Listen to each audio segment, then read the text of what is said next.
Good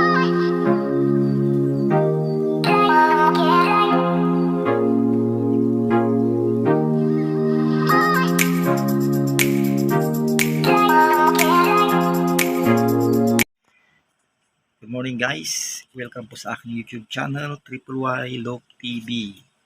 Yun guys, may bagong naman po akong video na gusto ko pong i-share po sa inyo.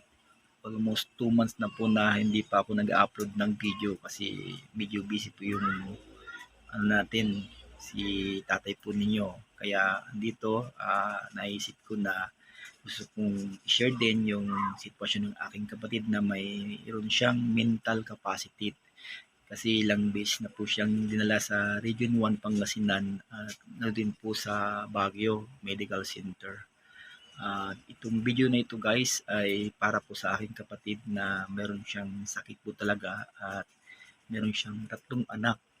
So meron siyang 2 lalaki at 1 babae. So naawa din po kami dahil sa kanyang sitwasyon kasi may sakit na nga siya tapos pinagsasamantalahan pa ng iba. So guys, itong gumawa po sa kanya ay tulungan niyo po kami na ay pag-pray na gumaling na po siya sa kanyang sitwasyon. Sa mga taong gumawa po sa kanya, so Diyos na po yung bahala po sa inyo na magbigay ng reward sa ginawa niyo sa mga taong may kapansanan at sinamantala niyo kung bakit nakatatlo na po siya. At sino po yung magbubuhay sa kanyang anak na 3? Meron po siyang mental capacity. So, Diyos na po yung bahala po sa inyo. At itong bahay na ito na tinayo ko guys, kahit hindi ako marunong gumawa ng bahay, ay nag-volunteer si ate na bumili ng mga materyales para itayo ang kanyang bahay kahit dati ay kulungan ng baboy at ang katabi ay basurahan. So, nagtiyaga po ako na gumawa ng bahay ng almost 1 month na ako lang po yung gumagawa tapos ang labor ko ay yung mag-iina. So nagtulong-tulong po kami para maayos at maging safe po yung magiging bahay po nila.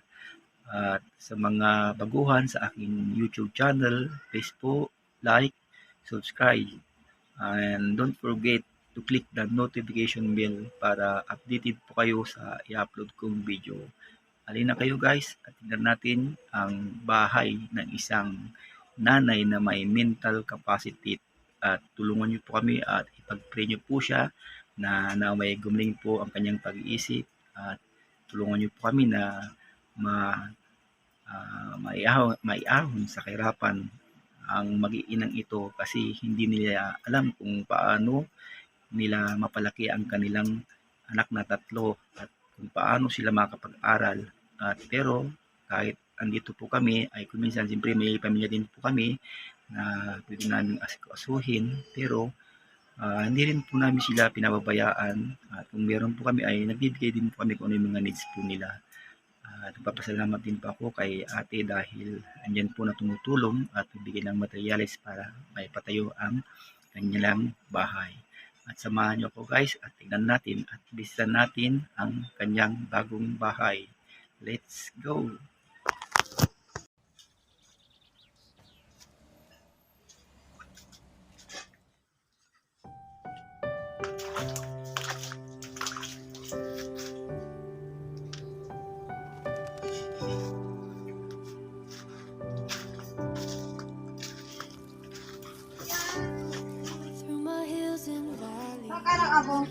Every storm tossed sea, I can feel my Savior so close to me. He leads me forward through paths unknown, and when my strength is gone, He heals my weary soul and shows me through adversity He stays with me.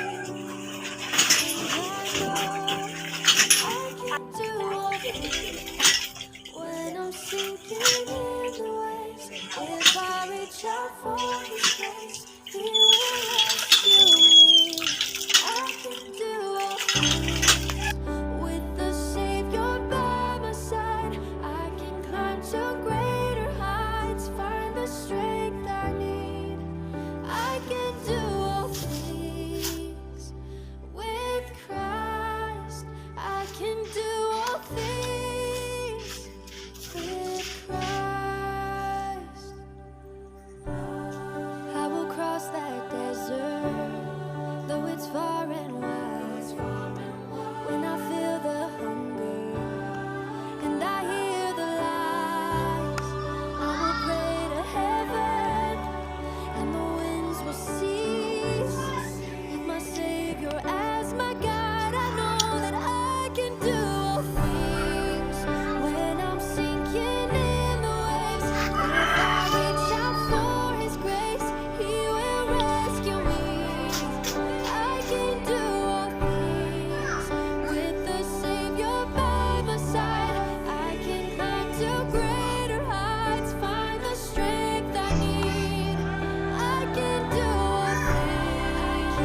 kaya na ano ay sa kamuti pati.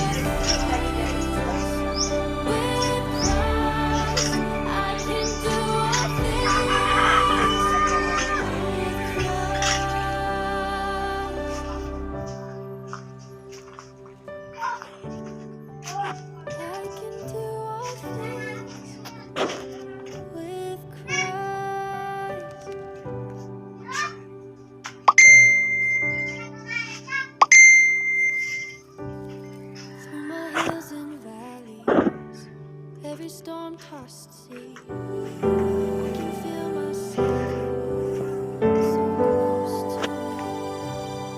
He leads me forward through paths unknown, and when my strength is gone, He heals my weary soul and shows me who I could be.